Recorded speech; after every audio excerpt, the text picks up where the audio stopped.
Obscure minor characters are some of my favorite things to dive into. They get passed over a lot of the time because they don't have as many moments or time and ultimately have a lot less investment with the audience, but they're just as capable of demonstrating concepts, and often they're really good for learning those concepts as there are a lot less variables to confuse the analysis. So here we go, here's like 5 of them. I'm gonna keep away from unnecessary or obvious spoilers, but there will be some, so I'll name the series before each one. Number 1, Gelga from Attack on Titan. So there's a moment I really love in the second season of Attack on Titan from one of the very minor characters. While out searching for the answer to how Titans appeared inside the wall, a group from the Scout Legion settle for the night in an abandoned castle outside the wall. In this mysterious castle, they find a stock of supplies including a bottle of booze at the start of the episode. Gelga laments that he can't drink any since they potentially could be attacked at any moment. In fact, that exact thing happens, and when one of the main characters gets his arm broken via Titan bite, they use the bottle of booze as a sterilizer. The situation worsens after the Beast Titan starts chucking shit.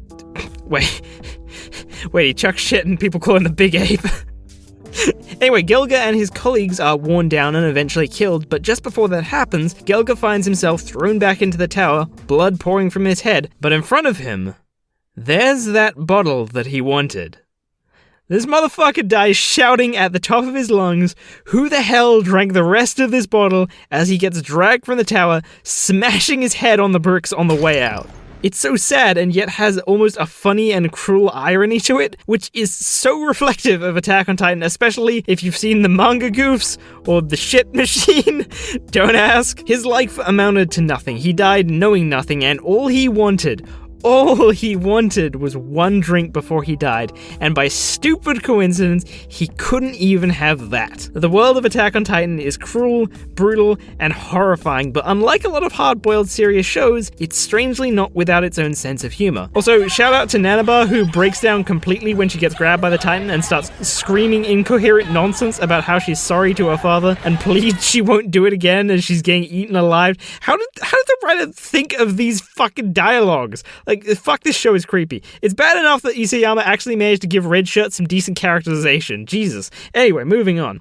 Number 2, Minnie, The Walking Dead Season 4. So, The Walking Dead has been fairly shaky ever since the second season. In fact, with every season, it felt like the game's title got more and more appropriate. But, in the 4th and final season, you're introduced to a group of school kids holed up in their school. You learn about 2 sisters, Minerva and Sophie, who went missing, and later find out the leader of the kids actually gave them to another group of people so that they would leave them in peace. When the raiders eventually come back for more, they tell Tennessee, the brother to those sisters, and the rest of the group that Minerva is adjusting well, and how she often talks about the kids in your group, and the brother that she misses. When you head to the Raiders base to steal back the kids they take in the most recent raid, you run into Minerva, who's fighting for the Raiders. She seems to have a moment of weakness and switches sides to you before double-crossing you again and throwing you in the brig. The big bad tells you what happened to the 2 sisters. Basically, one was a pussy and just followed orders, and the other fought to get out. The feisty one convinced the pussy to escape, and when things looked bad, Minerva shot her sister to regain favor with the Raiders, to show her conviction. The general gist is that she's so scared of the bad guys and things getting worse that she'd just rather have everyone lay down and join so that no one gets hurt. She's like maximum brainwashed, calls them her new family and everything. When the fight breaks out again, no matter how bad things get, Minerva fights for the bad guys, even screams at you and blames you for everything, and after you take down the Raiders and the big bad, you see her get bitten by a walker before you leave, so you assume she's done for. On the way back to the school, you have to cross a bridge, and things all seem pretty peaceful, like things are gonna be okay, and then... Yeah, I think we can. We just gotta be careful not to land too hard.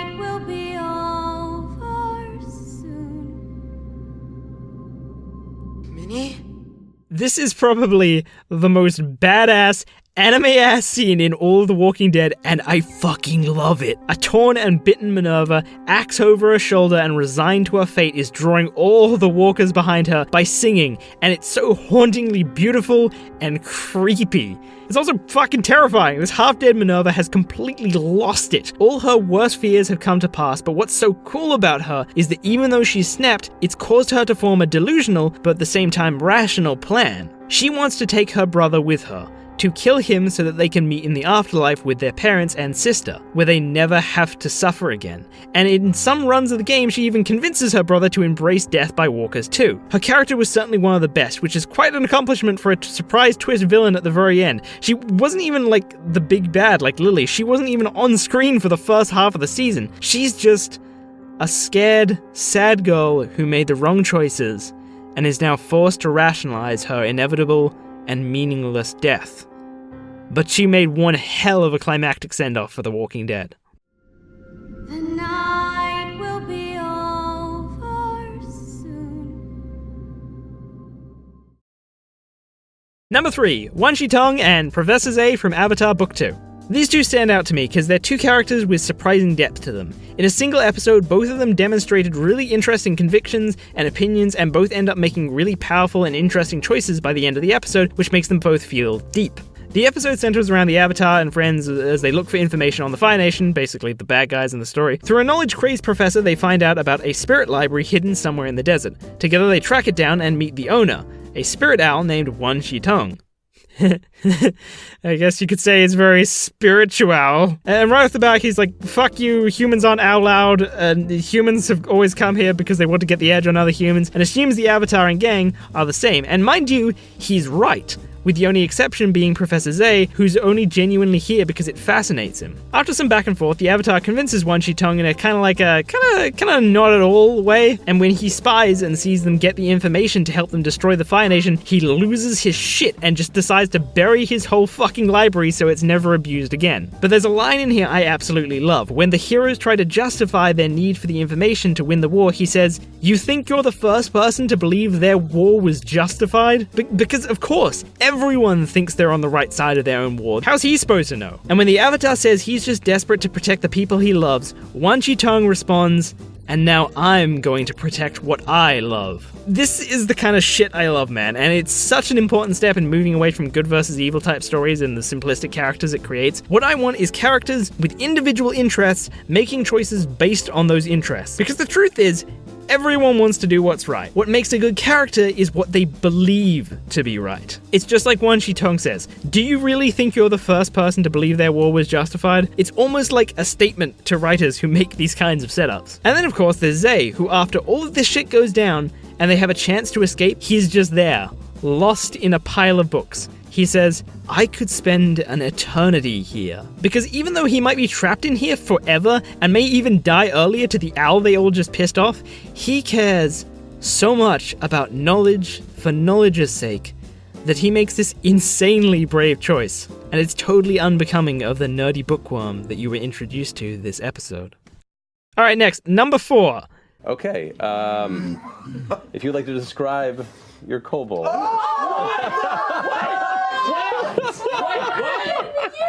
Spurt. just Spurt from Critical Role Campaign 2 Episode 50. So out of nowhere I'm gonna bust out an entry from a fucking D&D show, but I promise you it's worth. So Critical Role has guest actors on every now and then who do one-shot characters who just like show up for one episode in the story and then bail. I don't particularly like any of these apart from maybe Twiggy, but my god, fucking Spurt. So, in a long-ass cave system littered with kobolds and other such creatures, the party come across a kobold, and holy shit, his character design alone sets me into fits of giggles. Let's just say he's kind of like a bioterrorist and uses nature as a weapon, but not in like a druid kind of way, more like a Spurt kind of way. He has a bag of centipedes, a skunk in a cage, a bag of wasps, a slime in a jar, and a scorpion tied to the end of a stick. I am trying to take my stick and hit him with the scorpion. Go ahead and make an attempt. And this isn't the only funny moment. The dialogue that comes out of this guy is amazing. Hey, Spurt. How long have you lived down here? 11 days! 11 days? How long do kobolds live? 11 days! Oh God, this is it. It's awesome. And in your 11 days, what is the worst thing you have ever seen down here? My brother got eaten by a green slime. Oh, that's Wait, really wait, like the sad. green slime you have right there, and then. Yeah, that's the one. And like, if you're looking for minor characters, you can't get more minor than this. No joke, this character lasts about 20 minutes. The second they run into an enemy, like a giant fire dude with a hammer, Sput throws his bags of wasp on it, gloats, and then immediately dies in one hit. Died as he lived. As a spurt. And I guess this must have been partially planned by the actor and the DM, because the guy just the guy just packs up and fucking leaves. Obviously, this is here just because it's super funny. Like, this isn't a serious entry on this list, but I didn't necessarily say it needed to be. I just said it needed to be powerful, and I mean, the swing was powerful.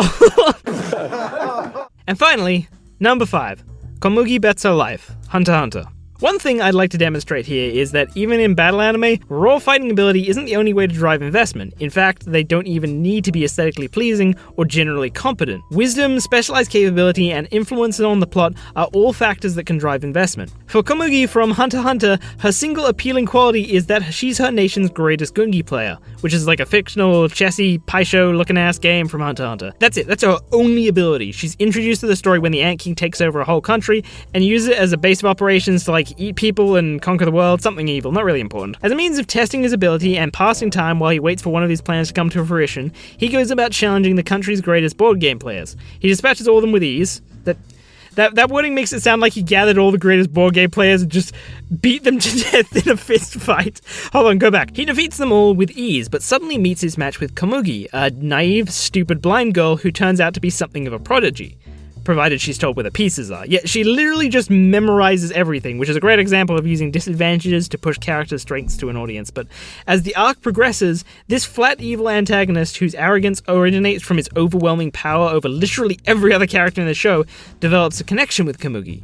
First in the form of respect, and then to caring, and then to love, which eventually leads him to becoming a compassionate character to everyone. The majority of this arc is dedicated to fights raging between the ants and the humans, and comparatively, Komugi gets little screen time, but her impact on the plot is immense despite being in a battle anime with no fighting ability. She has a couple of moments which really stand out to me, but the one I'd pick is in one of Meruem and Komugi's early games, where the Ant King questions her resolve and bets his arm if he loses. Komugi asks if she can bet the thing she always bets anyway instead, her life. She posits that Gungi is the only thing she's good at, and since she has no value as the second best Gungi player in her nation, since you only make money by competing as a representative on the world stage, her life may as well be forfeit if she loses anyway. This is the first of many building blocks towards changing Meruem's mentality, and there's a bunch of powerful moments, like how she's granted a request for winning, and she asked for another game, and all of them make me fucking cry, and I don't want to spoil the not obvious stuff, so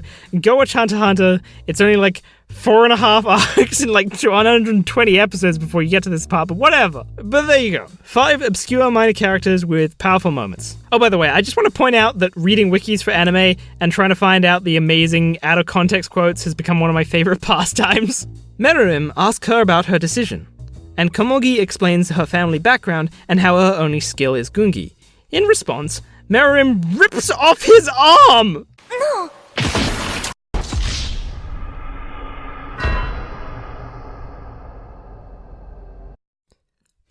Hey, if you liked the video, I highly recommend you check out one of these two. They're some of my best. Also, if you're wondering what those random sentences are in the background of this video, it's a Patreon reward tier, which you can check out by hitting this link here. Okay, bye!